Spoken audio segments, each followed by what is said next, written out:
Добър ден на всички!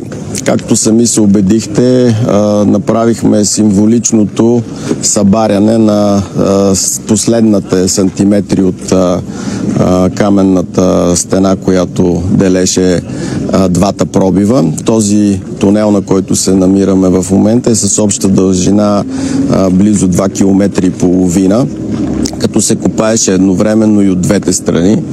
Днес се видя, че има светлина в тунела за българските железници, защото това е един малък участък, но е от изключителна важност за българската транспортна схема в бъдеще, защото това е елемент от модернизацията на железопътното трасе от София до Бургас.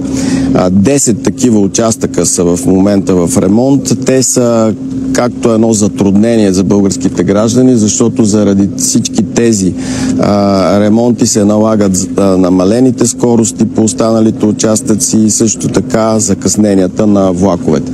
Но до 29-та година се надяваме всички 10 започнати участъка към днешна дата, както и този, да завършат. Както казах, Прокопан е тунел 2 км и половина. Той е най-дългия от трите, които са в този участък, а изобщо в участъка от София до Пловдив,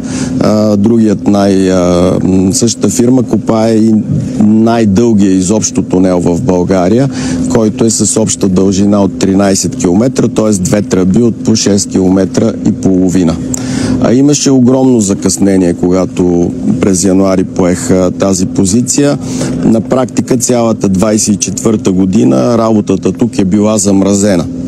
Възможността да се плаща редовно и ритмично на изпълнителите всъщност възбуди и сериозна работа от тяхна страна и строителите показаха, че могат да наваксват закъснение. В момента имаме много сериозни причини да вярваме, че до 29-та година това трасе ще бъде завършено. Веднага след него, това площадката, на която се намираме в момента, продължава в посока пряко зад вас с един огромен виадукт, т.е. мост от почти половин километър с височина близо 40 метра и отново тунел, който по същия начин ще даде възможност чрез сравнително прави линии с малки завои да се движим с 160 км в час по цялото трасе от, казано още по-амбициозно, от границата с Сърбия